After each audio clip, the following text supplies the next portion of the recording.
Hello and welcome to the Stretford Paddock podcast. My name is Joe. I'm joined by David Pritt. How are you doing, David? I'm okay. How are you, Joe? I'm very well, thank you. And Jay Motti as well. Fresh off the, where can I get a mint green hoodie from tour. Nice. Very good. I like that. Yeah, well, done me there. We're going to be talking about loads of stuff today. We're going to be talking about, is it time to stop playing some of the kids? We've seen what works and what doesn't work in that first game against Brighton. We'll also be looking at the latest on Rabiot. I want to do a bit of a dive into this whole thing about his mom being his agent, and is that a problem? And is he bad news in the dressing room? All that sort of stuff. We're going to go into that. And also the latest on Marco Arnautovic as well. Looking like that deal's going to be revisited. A bid was turned down. They then want to make a second bid for him. There is history of him being potentially racist or xenophobic or something like that. We've got all the details on that, so we're going to go into exactly what is going on there, if he's the right fit for Manchester United. How are you feeling after yesterday, Jay? Let me start with you. I don't know. I feel like I'm getting a bit immune to it all in my old age. I don't quite get as deflated and angry as I used to. I'm still deflated and angry, but not as much as I used to be. And it was almost like as soon as that game kicked off, within 30 seconds, Brighton had that chance, didn't you, or whatever it was, within a minute. And you thought, here we go again. It's all right. Do you know what I mean? You could almost feel it. And then it was such a terrible performance all over the pitch. I thought there was at least 8 players who didn't play well. Honestly, yesterday. Who do you think played all right? I thought Martinez played all right. I thought Eriksen played well. I thought he was probably our best player. Yeah. Other than that, Maguire I don't think was as bad as a lot of people saying, if I'm being honest. I think he was getting stick. I was a bit surprised at that because I don't think he was one of our worst players. I thought Shaw was awful, again. I thought Delo, who I like, just was all over the gaff. Yeah. And our midfield, Fred has been sort of someone who's won me over, and he was very poor. I still would have took somebody off before him, but I can understand why he got subbed. And also, before the season started, we were saying that we want to see more from Rashford and Sancho, and it was just more of the same from last season, just not really in the game. Sancho did a little bit in the second half, but not enough.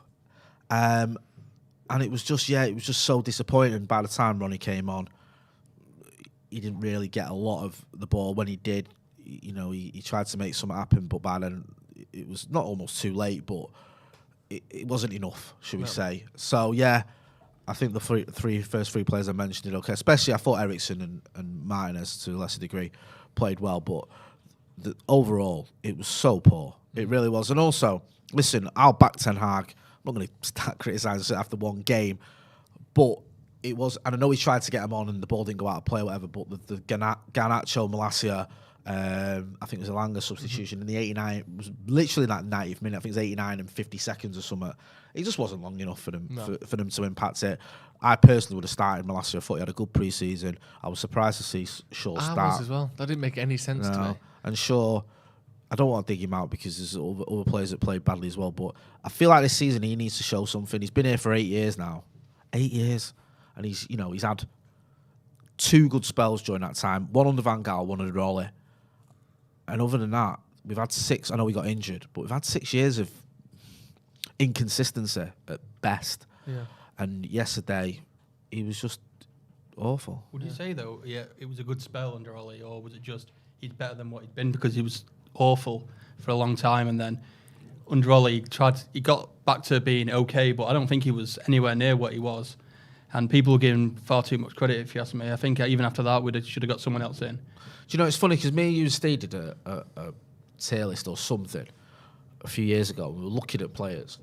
And Shaw was one of the ones that we were looking at. And I think me and you said the jury was out on him. And I think Steve said he didn't think he was good enough. And someone clipped that up, like last year or whatever, and tagged me in it on Twitter. And I was like, I stand by that. Like, I don't think that's a gotcha. Well, they were clipping it up trying to say, look at what you and Dave were saying here, or use Dave and Stay. And I'm like, I've not changed my mind. No. I've not suddenly, and listen, I'm sure we've got, another 50 minutes or whatever to go. We can get into other players, but this is a player who should be at his peak, who's been at United since 2014, who plays for England, he's a regular for England when he's fit, who's, was being compared to all these, I know it was slightly tongue-in-cheek, but people were raving about him, calling him Roberto Carlos and all that. And again, I was watching him yesterday. That whole thing of just turning around, looking at others, looking at the linesman, waving his arms out, not picking up his man at the back post, crosses hitting the first man again, tucking in all the time when he shouldn't be. It's just not good enough. And at least, you know, you can criticise Delo. I thought he was equally as bad, but at least with Delo you can go, okay, he hasn't been here as long. He hasn't been a regular in this team for as long. There's still maybe a little bit of hope for him. But with Shaw, I just think, I don't know, man, maybe I'm hating on him a bit, but I just feel like I'm sick of waiting for him to show us this consistency. Especially when Malaise has been... I don't think he was amazing in pre-season. I think he started slowly, but he was improving every single game in pre-season.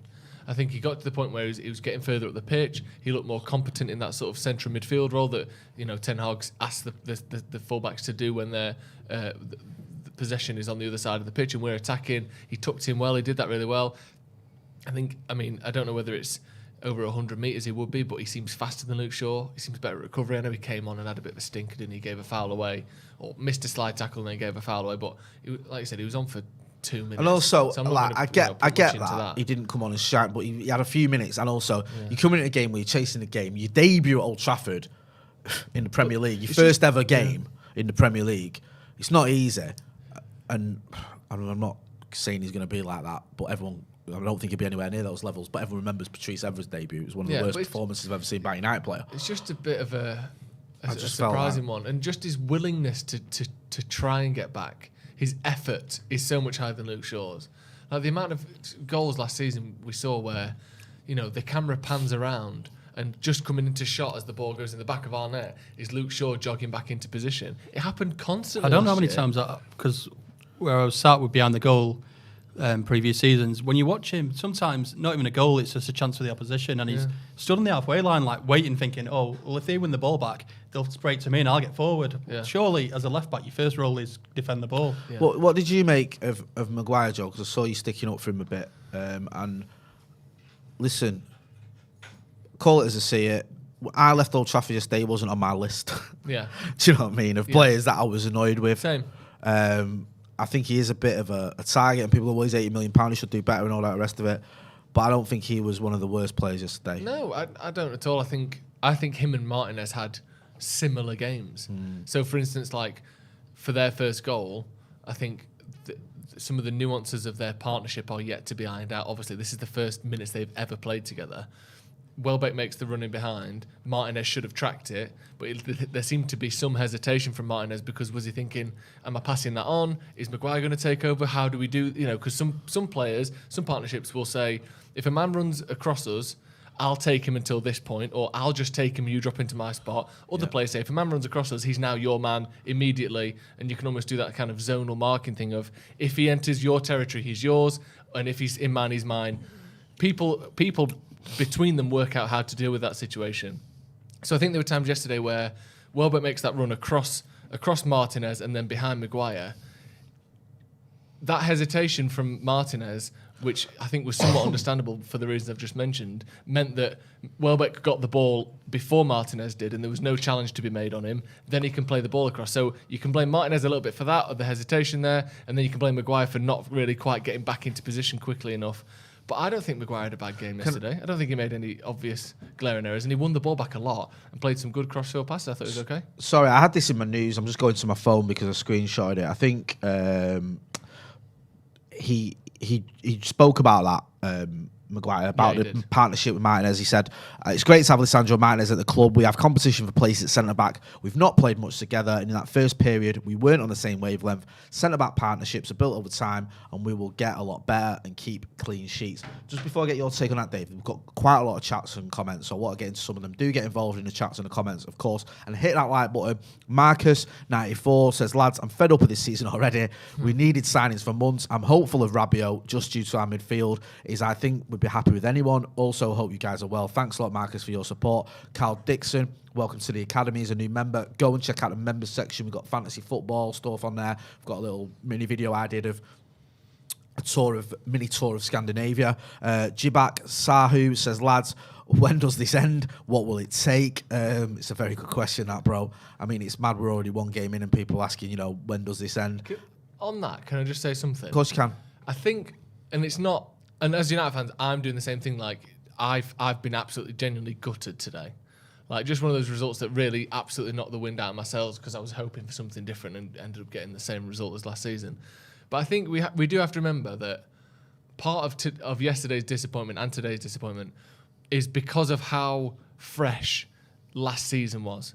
It felt like it sort of reanimated the corpse of last season, when actually, if you separate those two things apart, Ralph Rangnick isn't here anymore, etc., etc. This isn't exactly the same team as last year. I know there are a lot of the same players, but one game into a new manager's tenure doesn't tell you everything about how it's going to be all season. And I think part of us, and myself included, tend to overreact and kind of spiral in your head because you think, well, it looked like last season, therefore this season will be the same, if not worse than last year. And I think actually we need to try and separate those two things, where you say one manager trying to get some new tactics and new players whilst starting a game with no strikers was always going to be tricky against a well-drilled Brighton team. We still should have won, but I don't think we should let last year's failures be the forefront of our mind, because there are a lot of things that have changed. So I'm still somewhat optimistic about the season. Yeah, I get that optimism, and I'm I think when I say optimistic, that we're not just going to lose every. I think we'll get that's Europe where the of some optimism description. sort of is down. So I'll get to you in a minute, Daily. I'll just go through a couple of Muddy's chats. Dylan Soup says right back, central defensive midfield, right wing, and striker is needed. We need to look to do cash plus players. Maguire plus 30 million for Neves. Cody is leaving. I'd take Tony or DCL. That's Dominic Calvert-Lewin over at Arnautovic. I wouldn't. Is he talking about Connor Cody there? I think. I wouldn't want him. Yeah, he's gone to Everton. Oh, he's gone to Everton, apparently, Connor Cody. Maguire plus 30 million for Neves. I don't think that's going to happen. I just don't. Dave, what was your take on it? Because was there any positives?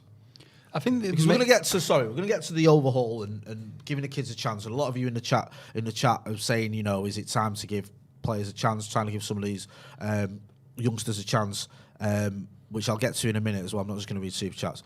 But is there any positive you can take from that? Anything where you go, okay, I can see how that's going to work or whatever? The problem we got is, like you said, it feels like last season. Well, the main reason it feels like last season is because majority of the players are from last season who didn't perform.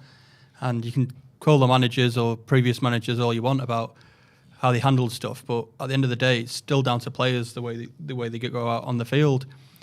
And when you look at the team, apart from it's just more or less the same. There's a few new players. You've got Ronaldo. Is he here or is he not coming on the pitch? It's a tough one for the manager to take. Obviously, he's tried to sign players. I don't think he's got all the backing from the board he's wanted.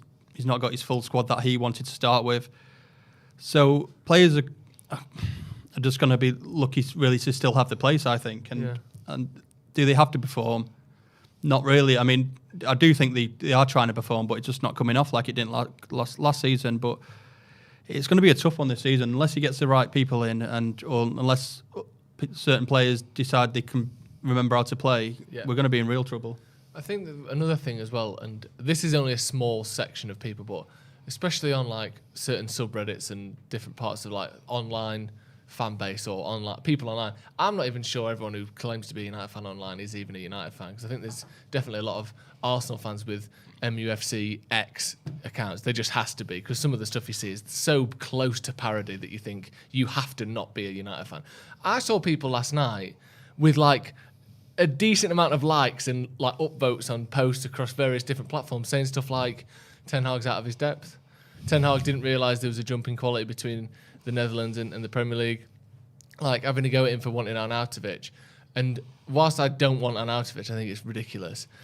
If Ten Hag came in, got all of his targets, all of his number one targets, and they were proven to be shit, then you could be like, maybe he's got it wrong here. He's getting what can only be the 7th, 8th, 9th, or 10th person on the list of forwards in Marko Arnautovic. He isn't number one on the list, is he? We haven't got Frenkie de Jong, who is clearly number one, and the manager is getting crucified by some people for the board not being able to do their job. And it's like, obviously Ten Hag knows that the Premier League is a higher standard than the Dutch division. like he hasn't watched the Champions League for the last 20 years and seen that no Dutch teams have even come close to winning it, and about 8 Premier League teams have won it. And also, Spurs knocked him out of the Champions League. Yeah, and he'll have realised where Spurs finished in the Premier League. He's not oblivious to what's going on outside of Holland. Yeah, it's like, this is on Ten Hag. You know, if he thinks that this player's good, if he thinks that Marko Arnautovic is good enough, then he must be an idiot. Here's one for you. That's not true, is it? And chat in a minute though. Obviously, I get where you're coming from with some of these fans, and when you see, United fan on loan at PSG or United fan on loan at Chelsea, whatever. No, you're a dickhead. Is what you are. There is an element though where there will be pressure on Ten Hag. There will genuinely, and I'm not saying we'll give it, because I've said this season I must give him a full pass for the entire season, because I think it's going to take a long time to sort it out. But there will be, if you lose at Brentford, if you lose heavily to the Scousers, where people are going to start going, oh, you know what, is he the right man for the job and all that. I just think we've got to realise the task that he's got, and just how much expectation is on him to get the best out of these players. It's not that easy.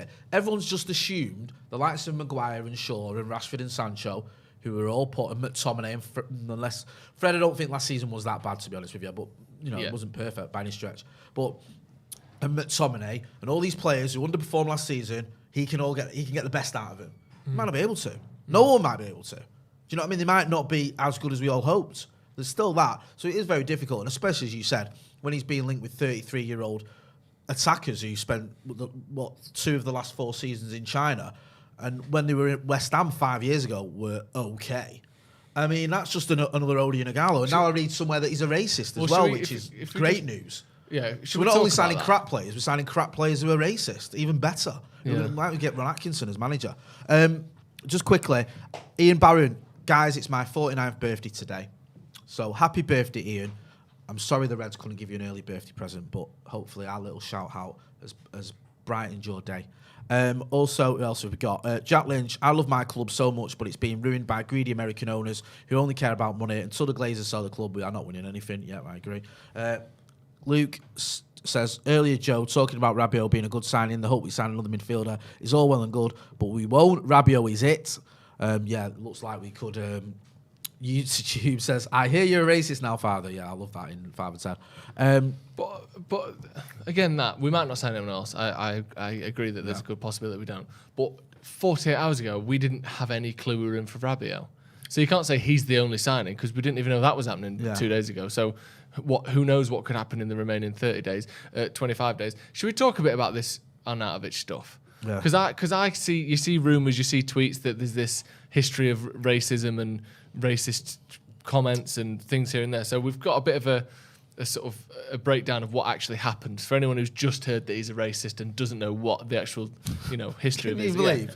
Can we believe we're sat here talking about Marko Arnautovic's racism because he might be coming to Manchester United, and is there a moral dilemma here? Not to mention the fact that he's 33 and not very good at football.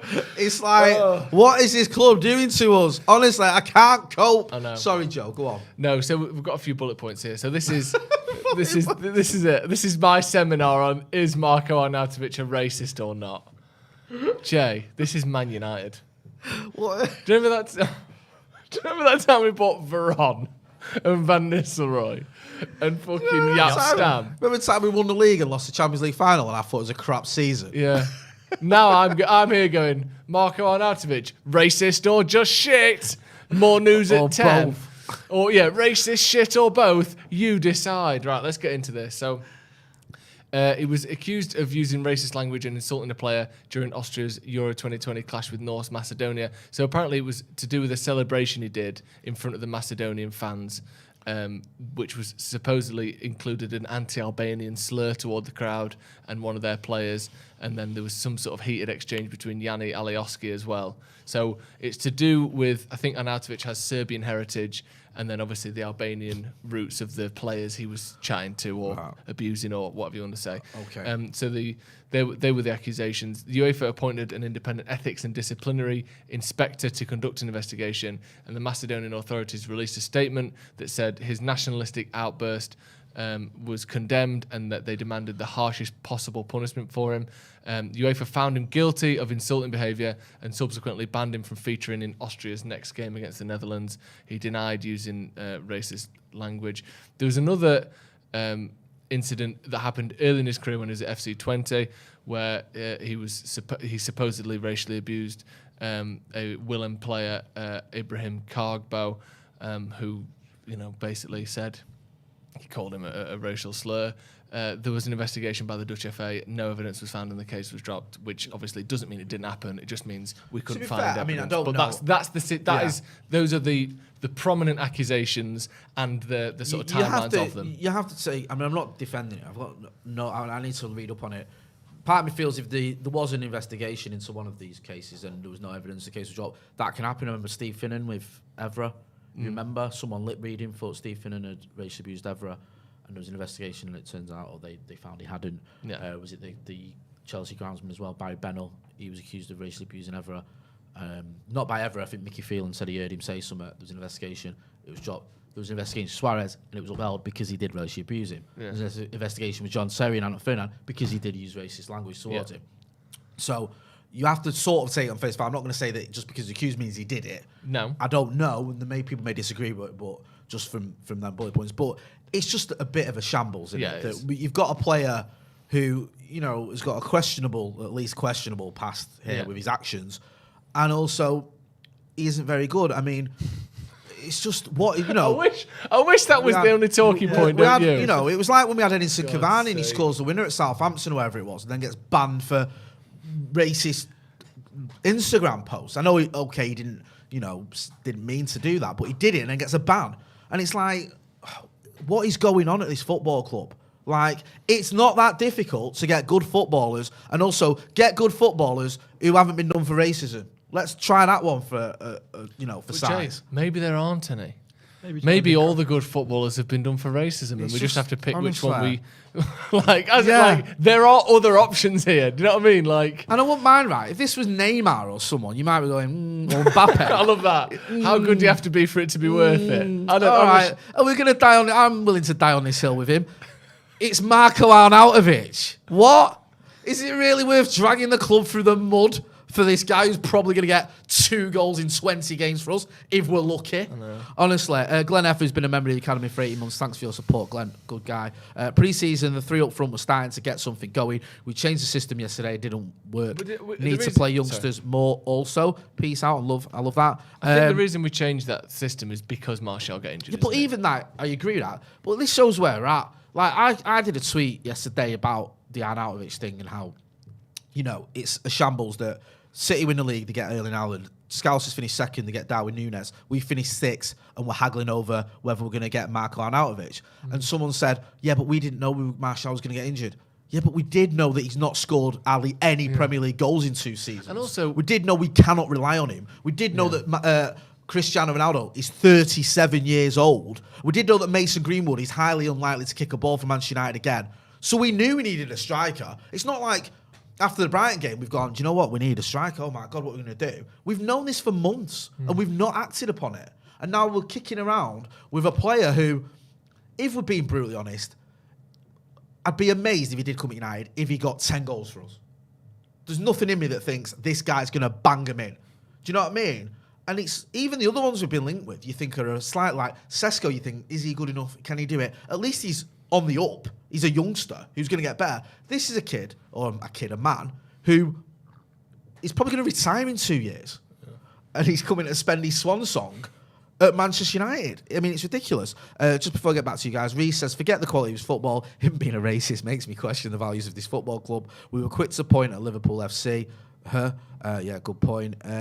Craig Harrison, member of the Academy for 8 months, says, love the content of the Paddock. Thank you. Dennis Ross says, Sesko to Leipzig in 2023. Confirmed. I get that. Yeah, I mean, I know we're not in. Aditya Gautam, sorry, I've missed your super chat. There are a few super chats that I've not got to, Aditya. I think there's quite a few, actually. Sorry, because they're all coming pretty thick and fast. Everyone's got an opinion on this, which is understandable. I can't see yours, Aditya. Do it again, just as a chat, not as a super chat, because for some reason I think I've missed it. Yeah, sorry about that, Aditya. So just do it as a normal chat, and I'll get to it. Gon says, how about selling Rashford and getting Anthony or David? Don't forget as well to hit subscribe. There's a subscribe link in the chat. Hit that subscribe button and give us a like. Almost 5,000 people watching. Only 300 likes. Let's get to 1,000 likes. All right. You mentioned Rabiot, haven't you? Arnautovic, sorry. Have you mentioned Rabiot? Briefly, I think we should. Should we get into that? Sorry. Yeah, let's talk about Rabiot a little bit because we haven't spoke to you really about it, Dave. Today, David Ornstein saying this morning that United are interested in Adrien Rabiot from Juventus. Then we saw Sky coming out and saying that a deal's been agreed. We've agreed a fee with him. It's just about getting a contract. 27 years old. Jamie Jackson and Romano then come out and say the fee's around £15 million, which I don't think is a pretty good fee. I know there's only a year left on his contract, but that's a relatively cheap player. He's won 5 League 1 and 1 Serie A. So he's someone that is used to winning things, even if he's not necessarily the main catalyst behind those wins. I don't think it's a bad deal. I think I seem to be in the minority here, where a lot of the comments were talking about me being sort of optimistic. When I'm not. I just think he's a decent player, and he's possibly or probably better than what we've got now, and he's available for a good fee. And I don't know. It just makes some sense to me. But we need other players as well. What do you make of him? Well, for that price, that's what we need to get at the moment. If we're not getting in the big draws and the big money, which the board doesn't seem to be able to do, we can get someone who's reliable, not maybe the best player in the world, but someone who, not week in, week out, maybe puts in 75% each game at least. Yeah, go for it, because at the moment, midfield-wise, we're just struggling for, I wouldn't even say quality, it's just people having decent games. Yeah. So if we can, why not? I don't see the problem with that. And also, we need numbers. We lost Matic and Pogba and Lingard and Mata, and we've not replaced them. We've replaced, I suppose, one of them with Eriksen. But other than that, we've lost 4 players there and brought one in. So we need numbers, if nothing else. Even if you don't think he's better than Fred and McTominay, which that's a separate thing entirely, because I think a lot of people would. If Fred and or McTominay get injured, we're relying on an 18-year-old. Or an 18-year-old with a lot of potential, but that's too much pressure to be putting on someone like Iqbal or Savage and even maybe Garner. Obviously, that's your kind of area of expertise more, so you've seen a lot more of those young lads than me or Jay have. Do you think those guys are ready to step up? Would you sort of promote from within, or do you think we need someone like Rabiot as well? Well, why can't we do both, really? I mean, when you talk about Fred and McTominay like the one player, well, everyone talks about them like the one player, but surely they can be split up. You don't have to play them both all the time. I think Garner, from what he did last season, deserves a shot. I'm not saying he starts every game, but you've got to give him an opportunity. Yeah. Iqbal, I still think he's got another year or so yet. He's got to play more men's football. But yeah, James Garner, I just don't see the issue with giving him a go. He's proven everywhere he's gone, whether it's under 18s, whether it's the 23s, whether it's on loan at Forest. I know he didn't work out at Watford, but he was one of the best players in the Championship last year. I just don't see why we can't use him. No, I agree. I think Garner especially is like Iqbal and Savage. They're 18-year-olds who it's so difficult coming through as an 18-year-old in central midfield. You need experience, you need physicality, you need even just a couple of years to put 6 or 7 pounds of muscle on. That kind of thing can make all the difference. But James Garner is 22 years old. He is getting to the point where if you're not going to give him a chance now, what is his future at Man United? Well, he has to start playing games. Give him that chance. He's got to be a first-team player now as well, because the under-23 league's changed to under-21. He's over age. So it's either play for United or go out on loan. So United really needs to make up their mind with him. I personally want him to start playing games, but if they're not going to play him, he's got to go out on loan. Yeah.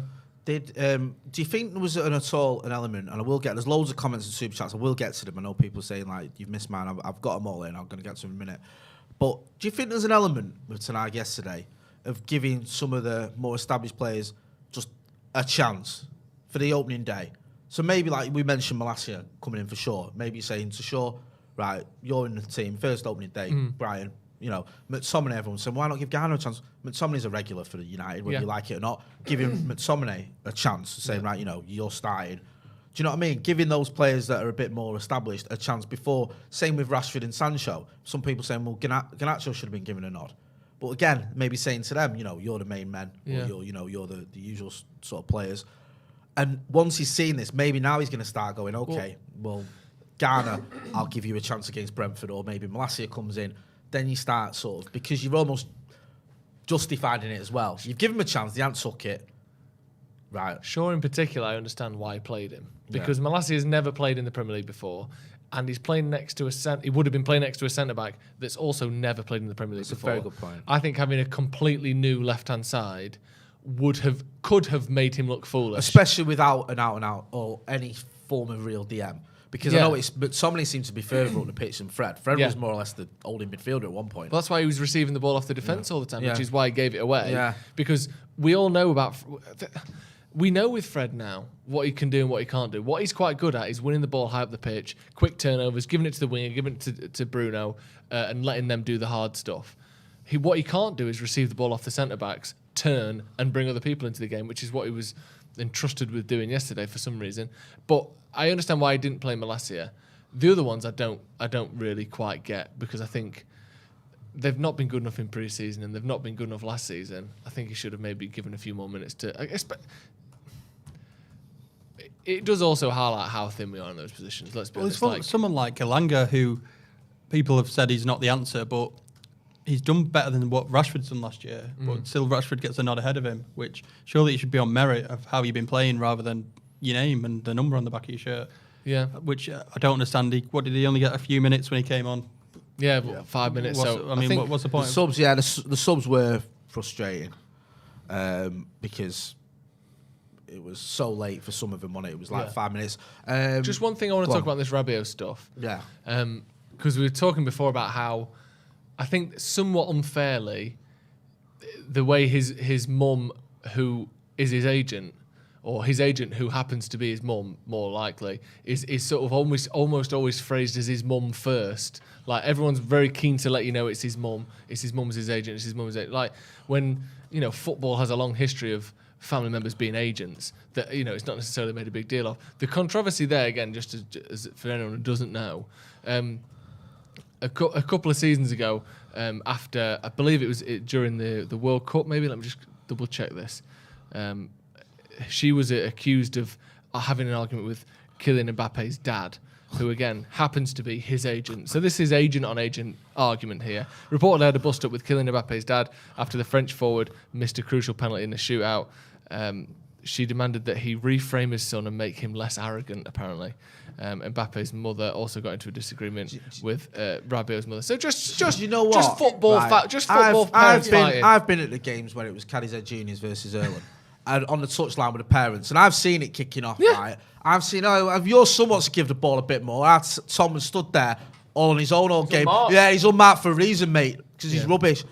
You kind of get a bit of that when it's like, parents in the park or whatever on a Sunday.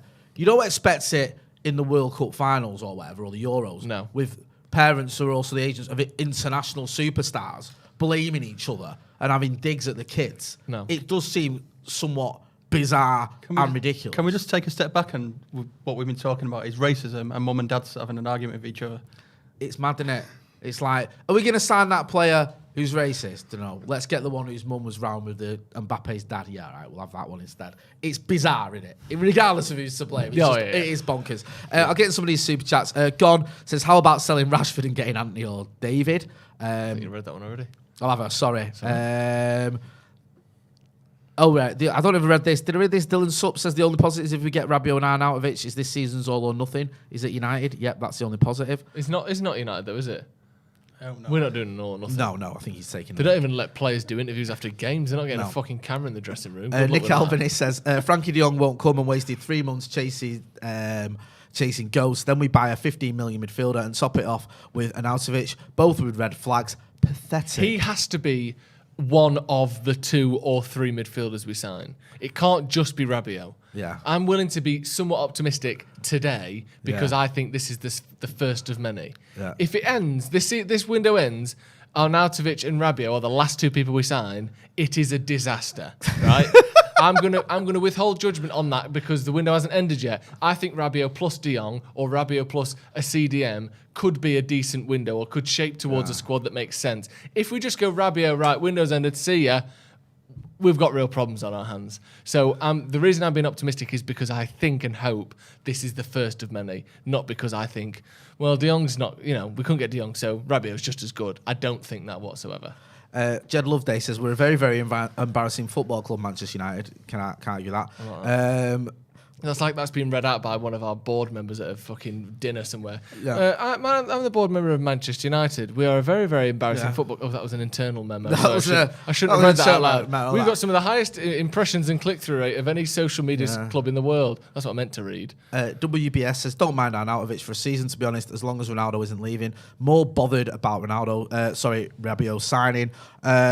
Cal Dunley says, the argument for not playing the kids because we don't know how they will adapt falls on its face because we know exactly what we get with McFred. I mean, Chris Christodolu says, hi gents, fed up of watching United. Now, do you ever see us being successful again under this ownership? Love the t-shirt, Joe. Martian says, do we think these players are better than they've shown over the past 3 months, or over these past months, sorry? Of course, they had a very bad season, but they also finished 3rd and 2nd. Peter Kelly says, sorry, go on. That's a good point. Yeah. Hypothetically, how many times do you think we could postpone games like Liverpool seasons ago before the Premier League steps in, points deduction for a forced sale? Andrew A says, what's one question to Erik Ten Hag you would like to ask? Mine would probably be, do you regret taking this job? Just on that, though, we finished 3rd and 2nd, and we did, and I get it, and it was, I enjoyed it. Do you think there is an element, though, of these players genuinely struggling to perform in front of the Old Trafford crowd? Because even when enjoying that heyday, a lot of the time there wasn't a crowd there when we had that run. There just wasn't. And it does seem, especially at Old Trafford, I don't know, there seems to be something going down where there's a few players whose heads are dropping very quickly. Noticed it a few times. And you look at, yes, we had all those 6 away defeats last season, so you can go, okay, away's not much better. But especially at Old Trafford as well, I've noticed it. I think, is the crowd getting to them? I'm not blaming the crowd, because I think the atmosphere at Old Trafford, especially considering the football we've got, is pretty good, especially where I stand in CRA.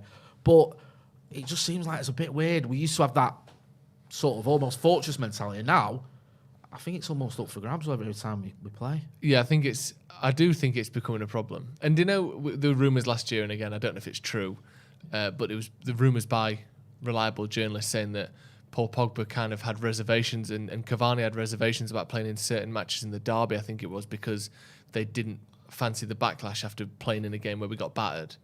And it's like, so how much are you worried about what the fans think? And how much is that affecting your game? Because if you're so worried that you're going to get stick on social media because you've lost a game for Man United, that you pretend you're injured or choose not to play or try to get out of it or whatever it is, how that must be affecting you on the pitch as well. Yeah. Like, I do think there's something to be said for the big grounds in the country, the vocal crowds in the country, that can go either way. I can see how that could be a thing. But United need players that either haven't been scarred by the last 6 or 7 years. Maybe some of these players could be successful at other teams. I don't know. Or we need players that are strong enough and tough enough that even a few bad games or a few bad seasons don't turn them into players that shy away from the limelight and shy away from that pressure, because regardless of whose fault it is or whether they're to blame or whether it's human nature to be sort of, hurt by these things, if it means we're not going to win football matches, they can't be here anymore. No. It doesn't matter why it's happening. It has to be fixed. That's been some of this, I've seen that before with a lot of players. We've seen it recently. Certain players, and it's too much for him. We made signings like Memphis Depay was a very good player when he arrived at Manchester United. It got to him. You could see him almost tangibly lose his confidence game by game until he looked a shadow of the player that arrived. When he arrived, he was scoring goals. He was, taking on players. He was exciting. And all of a sudden, he just thought, this guy's lost it. Di Maria, another one. Yeah. He went from, he was player in a month, I think, in his first month, whatever it was. That Leicester game on it, really. Yeah, and he just never got to those levels again. And then you can look to certain players who just absolutely crumbled. Morgan Schneiderlin, for example, just looked awful by the end of his time. His career never really recovered. No, from it that. didn't. And this wasn't a player who was awful at Southampton. I saw him for Southampton play very well for them. Sort of, I didn't watch him week in, week out, but I've seen him a few times. He looked like a good player. Came to United and then just gradually got worse and worse. And it's weird because, Wan-Bissaka's another one. He's probably, we overpaid for him and maybe he was never at the levels we hoped for. But this was a player who, when he arrived, did pretty well. Yeah. Do you know what I mean? And now he's being kept out of the side by Diogo Dalot, who's got his own question marks.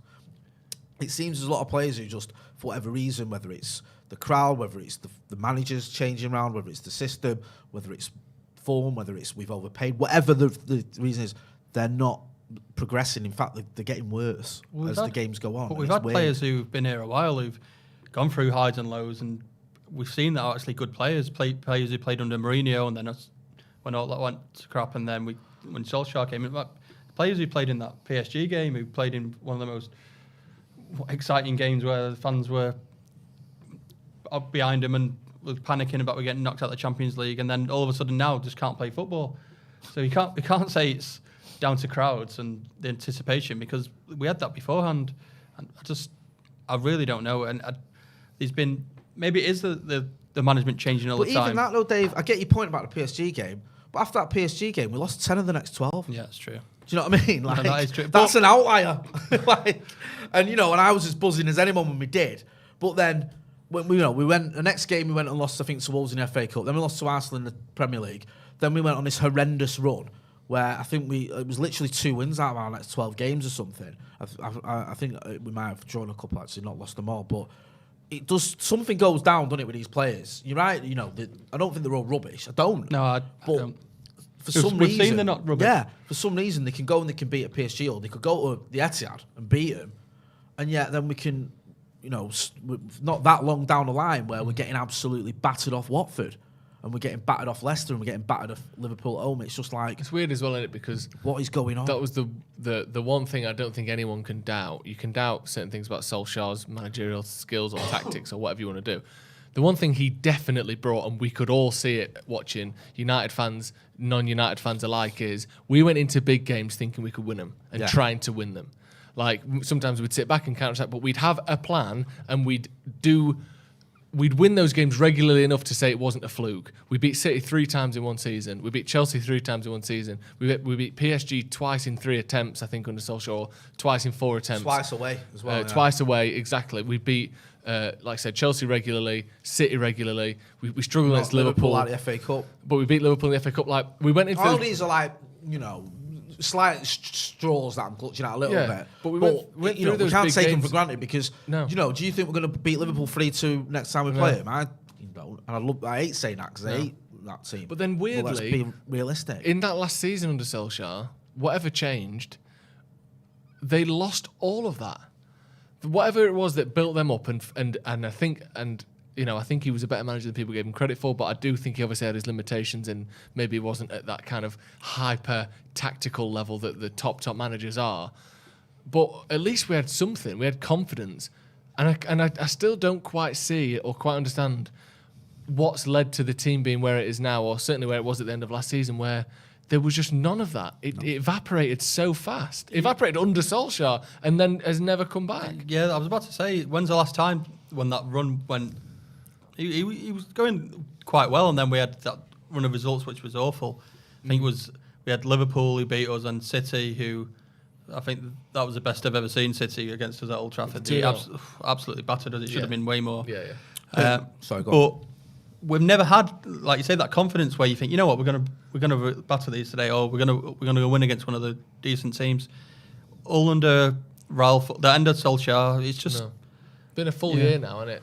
It's good to see we've got Andy Tate and John Shin in the chat as well as load a few others. People haven't, God. Ryan says Ole wasn't completely bad. Yeah, there's some comments I won't read out. Gio Franco's been a member of the first team 20 months. Says last ruthless player we signed was Latan and he was 34. Players that can stare at a 2-0 loss and not only put the team on their back but push them. Yeah, it's a good point. I think there's too many players who just their heads are dropping when we're going 1-0 down or whatever. I think hopefully the manager will bring that back. And he's not had very long as Ten Hag. It's his first proper game. That is definitely something we saw under Ole. Again, not to hark back to that like it was the best time in United's history, but it's the last time in recent history that we looked like we had some confidence. Since Ferguson. Yeah. Do you remember how many games in a row, or not in a row, but that literally league best away unbeaten streak, which is still the best in Premier League history, right? So we wasn't all that shit, but the amount of times we were behind in those games, and so many of those games we came back to win. But now you feel like we go 1-0 down. As well, away though as well. That's what I mean. It was in so that what I mean. run. Like, So it's like, maybe there is something about the. It's weird. It's like the idea of Old Trafford being fortress now is laughable. So what you're saying is it's your fault. And then there's me personally. rumours that they want Do to. you know what the funny thing was yesterday as well? I don't know if you saw it. Was when Ronaldo came out. There's a few like smatterings of boos. Like there's a few people. Sorry, he obviously had enough with what's gone on. Boo and all that, and he was waving him because he thought he was saying "Sue." So it's just like boo-words. Yeah. No, sir, they're saying everything about his club at the minute is just comical. Paul B says, are you saying Sue or are you saying boo? Yeah, we're saying boo. But then by the time the second half comes around, when everyone wants him on the pitch or whatever, everyone was like. The boos turned to Sues, didn't they? Paul B says wages saved from players out 50 million, wages spent on players in 80 million, so 30 million pound on wages plus transfer budget left 70 to 80 million. Spend the money, get the players. Kaka John says Man United has no future. You'll just give up. Fair enough. Fuck it. You know what? That's a good point. See you later. There's Scout Source says can't wait for McFredio. Nice. Also, who else have I got here? Abdullah Ibrahim says, what I see consistently in our football is a massive lack of spatial awareness, disjointed pressing and misplaced passes. I don't think a single coach is to blame. I think this team is just careless. Someone else, sorry, I missed it, it was mentioned. Someone Blacksmith mentioned about Wilfred Zaha was another player that came to United and just seems to lose all his confidence. I don't think he got a chance, Wilfred Zaha. Miles says, Mr. Pritt, in your opinion, after Laird's performance against Rayo Vallecano, should he be kept around the first team or loaned out? You're a massive Ethan Laird fan. I really like Ethan Laird. Who's your favourite Ethan? Is it producer is Ethan it over Laird? there? Is it producer or was it? You know what? Galbraith? Ethan Press box Hawke. buddies, aren't we? Yeah. Oh yeah. Yeah. Or Hawk. Yeah. Ethan Hawke. Yeah. Not seen him in anything for a while. Me neither, actually. But anyway, Ethan Laird. Yeah, Ethan Laird. You know what? He has been out on loan. Has he done as well as Garner did? Probably not. But he spell under Derby, wasn't they? Where he did well. He's versatile. He can play both left back, right back. He's probably best if we ever play three at the back and we need wing backs. He's perfect for that. So for that reason, I'd stick him around the first team. Fair enough. Aditya Gautam says, Ralph said open heart surgery is required. Why? Patient's dead. Glazers gave the club 1,000 cuts and bled it to death. Yeah, I mean, I can understand why so many people are just fed up with Glazers. It's just, I know we sound like a broken record on this channel, but it's true. I think the Glazers are just taking us for a ride, and they continue to do so. And we seem to find new rock bottoms every season with him. Daniel Kirk says next week the team, in my opinion, should be David De Gea, Dalot, Raphael, Varane. I think that's. I'm not sure who that one is. He's saying there. It says Licher, Martinez. Off the right. Okay, Licher, Martinez, Malacia, Garner, Ericsson, Van der Beek, Garnacho, Sancho, and Ronnie. Love you guys. Wally of the week. Any Torre or Marco. Also, as well, It's Esco's been a member of the first team for 2 months. Says another week of not good enough tweets here, Manchester United. Cheers on 2 months, guys. Yeah, go on. Should we get into Wally of the week? nice. Yeah, thank you. Sorry. Yeah, go on then. Let's get into that. Jay's distracted. He's got some pop-ups there that have treated him very well. I'm very confused as to what super chats I've read now and I haven't, so I might have to just read them all twice. Read them all again. Yeah. Wally of the week. Go on, you go first, Dave. Yeah, I'll need to get his name right again. Is it? I said Luis Enrique before, but it's Jose Enrique. It's Jose Enrique, yeah. Former Liverpool nobody. Exactly, but he's coming out like he's the biggest legend that's ever come from Liverpool. And like you said before, he's perfect for TalkSport, you know. Yeah. He's crafting a sort of hateful mob of followers that will tease him into a TalkSport role at some point. Basically, he's taking it upon himself to be the Liverpool anti-United mouthpiece as though he's some Liverpool legend that everyone's still loving. But you know what, right? He's not daft because the Scousers love all that. Oh, yeah. Well, I don't know if like his last one about Fulham, and they posted about the sprinklers being on at the ground, and he quote tweeted and said something. I can't remember what he said, but something stupid. And when you read the comments down below, a lot of these Scousers are like, why is he commenting on our behalf? And a lot of them don't like him, but he's about 50-50 really. There's probably a career in him doing like Q&As in a pub somewhere in Kirby or something. Do you know what I mean? Yeah. Like he'll fashion some sort of career out of it. Do you know what I mean? Like based on the back of it, or some sort of cult heroes podcast or something, where he's, you know, there's him and I don't know, David Burrows or someone on a chat going on about the time they got, you know, Liverpool to 8th. Yeah. Him and Paul Konchesky. How me and Ryan Babel were bang average for 4 years. What an idea that is. Let me amuse you with a banal anecdote about how Phil Thompson told me to, you know, pick my boots up. Yeah, how I kept Glenn Johnson out of the team. Yeah. Like, oh, Do you know good what I on mean? you. Yeah, you were fucking like, great. when your team's been at like, what is it, 3 Champions Leagues in the last 5 years, those in sort of tales don't really cut the mustard Do you know what anymore. it's like with him, actually? Do you know what he's like when someone crawls out of the woodwork when their ex or their old mate won the lottery? Yeah. And you're like, oh, mate, we used to be very good mates, didn't we? And Liverpool are like, no, you were mates with me when I was doing shit and you didn't help me. So now you come crawling out of the woodwork just because I've won a bit of money. Too late. A bit like Trevor Sinclair with City. Yeah. He never cared about City. Of course like, not. Until all the money men come in, he's like, oh, I'll tell you what, I'm a massive City fan, mate. I've always loved the club. Yeah. You know, the best time of my career is playing for City. He's banging about West Ham when he was younger. Yeah. Do you know what I mean? And now it's like, oh, we've got, you know, there's a pound note to be made. Who's your Wally of the week, Jay? Listen, you know what? I know we didn't win our opening game, so there's not that much to say. But I've got to go with Klopp. And I don't want to make it all scouts. Yeah. But he's such a parody. Like, you got beat, just deal with it. Like, not beat, sorry, you drew. Just deal with it. Like, Fulham turned up. Mm-hmm. It was a competitive game. Mitrovic was on fire. Yeah. You were losing quite a few battles early doors. It's a draw. It's not the end of the world. It's opening day and all that. Just show a bit of, you know, dignity. And instead he comes out and goes, the pitch was dry. Yeah, but Jay, did you see it? Like, They might as well have been playing on the Sahara Desert. I don't know, does it? What even is that?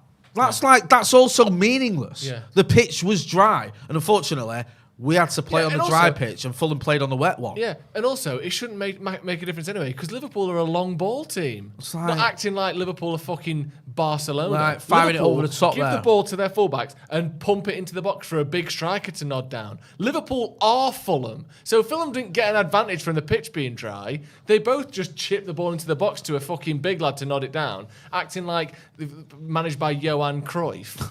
He's literally a long ball manager who does it very well. So the fact the pitch was dry would have helped him, if anything. Jesus, honestly, some of the excuses, it was too windy. Yeah. Let's play indoors like the fucking Australian Open, shall we? No. What are you on about? Honestly, it was windy. My cap was on backwards. I realised I put moisturiser in my eyes so I couldn't see and I picked the wrong players. Some of the excuses he's come out with. I was choking on a polo and I forgot to make a sub. Honestly, just own up. Fulham were good, you were shit, and you've been shit all pre-season. You're clearly not ready for the season. Grow up. Hey, just get the inhalers out, that's what I say. Yeah. What is your Wally of the week? Good question, that, Jay. Have a think while I go through some of these super chats that I may or may not have read before because I've got the memory of a goldfish. Barry White says, start the window, we must replace... Who does? Barry White, hey, can't get enough, you're the baby. That's the very... Oh, Barry White there. It's him. It's actually him. It is him. Yeah, the Walrus of Love, I think they called him. Jesus Christ. They did. I mean, I suppose it's better being the walrus of, you know, dandruff. Satan. Yeah, exactly. Walrus of love. I'd love to be called that. Barry White says, start the window, we must replace Pogba, See Lingard. Barry White now, innit? He's sat there. Is he even alive anymore, No, Barry he's White? so dead. Oh, is it? Oh, Yeah. do you know what? I think I'm Barry sorry. White's dead, isn't he? Is Barry White? I think Surely. he is. No chance he's Surely. alive. Surely. he's dead, yeah. May he rest in peace. Of course. Barry White says, start the window. We must replace Pogba, Lingard, Mata, Matic. Approach Rabiot. Oh my God, panic buy. 10 times a player. McTominay and Fred are. People are mad. Couch Stub. Sorry, I Clip had that. I had a minor episode there. Apologies, Count Stub. I didn't just get your name wrong. I had a mini breakdown. Apologies there. 2 electric probes into your ears. Yeah, I don't know what I was doing there. Arnautovic, not a solution, not sure. Bellum. It's like that all over again. I tried to say Jude Bellingham instead of saying I any just of that. stopped trying to say words and Bellum. started doing sounds. Arnautovic, not a solution, not sure who is making such decisions. McFred should not start again. Rabiot, panic buy. Why Nevers is not being considered. Sorry, there are more, and I need to find them. I've done that one. Ulrich Jude says, a bit late to the podcast, so I'm a few minutes behind. Did you guys hear Ten Hag shout, run at Shaw? Luke really needs a kick up the bum. Dayan Derb says, was McTominay's performance the beginning of the end for him? I don't know. Possibly. I don't know. It's easy to just say that and go, all right, this is that's it. But I don't know about that one. My one of the week, actually, it's Chelsea Football Club. I've remembered now. Go on. Because they got absolutely spankingtoned on the fee for Cucurella. He's a good fullback. He's a decent player. They've just spent, was it 50 million quid on Ben Chilwell 2 years ago? Was it 50? I think it was 50. Yeah. Now they replace him 2 years later in a very Manchester City move with 62 million Cucurella, who's 24. He's had about a year of really sort of very good football at Brighton. And then they have the audacity, after literally probably overpaying by about 30 million quid for him, to do that tweet of like breaking news, club statement that mocking Brighton's tweet about him staying. And everyone was like, oh, this is great bants from Chelsea, this. This is epic banter. Banter that only cost you £30 million more than it should have. Like, just come on. Why are you taking the piss out of Brighton? They've just destroyed you for a fee for Cucurella, and now you're acting as though... He's a racist. Destroyed us as well. Is he? Isn't he a racist, Cucurella? Yeah. Is he? Yeah. But apparently that's why they got him. Oh. Like, do we want him? They were like, we don't want him, so he's a racist. Well, have him. Chelsea fans will let him on the tube after a game, won't they? We'll give John Terry's number to Koulibaly as well. Missed a trick there. Oh, absolutely devastated. Abhinav Verma says, Jay messing up names and getting political. Yep. Yeah. In one of the most we're not racist, we promise moves of all time, giving Koulibaly that number, by the way. So transparently them going, how can John Terry be racist? We gave his number to Koulibaly. Like, that. We know what you're doing. Don't try and fool us. It's so obvious that they've done that. How can I be racist? Me clean as black. Yeah, exactly. That's literally Chelsea FC in a sentence. It was great, that video. It did make me chuckle. Oh, God. I'm sweating my tits John Terry asking, can I have your number? Which is from a few years ago. Like, yeah. He was sat at home still in the kit. Yeah. He was like, you'll have to rip it off my cold, dead, racist body. But yeah, you can have it. He had his shin pads on at home. He thought the phone call was, do you want to come back and be captain? He's like, yeah, I've already got my Oh, you want? There you go. I'll post it, He's the first person queuing up in the Megastore when the new Chelsea kit comes out, by the way. Hey. Front of the line. John Terry like that. Set 26, please. You know the drill by now. Yeah. Comes in. Terry. 20. What do you mean? What's the name? He John blatantly Terry. gets a load of free kits still. Of course he sells does. them And where's for a them? discount price to his family. To his WhatsApp Yeah, groups. because he's one of them and he loves a little side earner, doesn't he? Oh, that NFT debacle. Okay, no. He banned me on Twitter for pointing out some faults of that.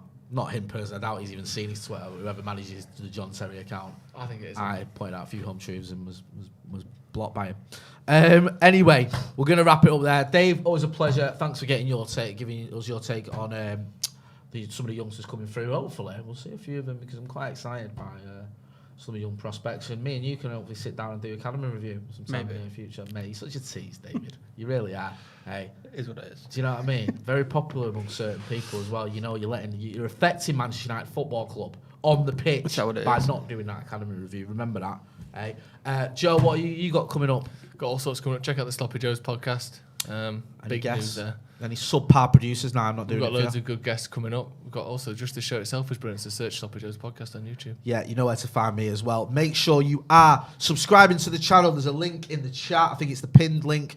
So go and click on that. Let's get to 700,000 subscribers. Thanks to everyone who got involved in the comments and the chat. Forgive me if I missed your super chat. I did try and get them all in, but some of them I may have slipped through the net. But we'll be back tomorrow morning. I think, Joe, you're on the news, aren't you? Yeah. My friend. And you've also got... we've got the Paddock chat with Ange and Kirsty coming up. They've got a special guest as well. Plus, Joe's going to be doing another video looking at basically how Ten Hag is being let down by the board. Is it a 5-hour-long video then? Yeah, it's just starts tonight and it's just on Thursday. Yeah, it's just every game and moment between 2013 and now, pretty much. But yeah, we'll go into the details of exactly why this isn't really Ten Hag's fault. Yes, so make sure you're checking that out. I've been Jay, that's been Dave, that's been Joe. This has been the Paddock Podcast. Thanks for watching.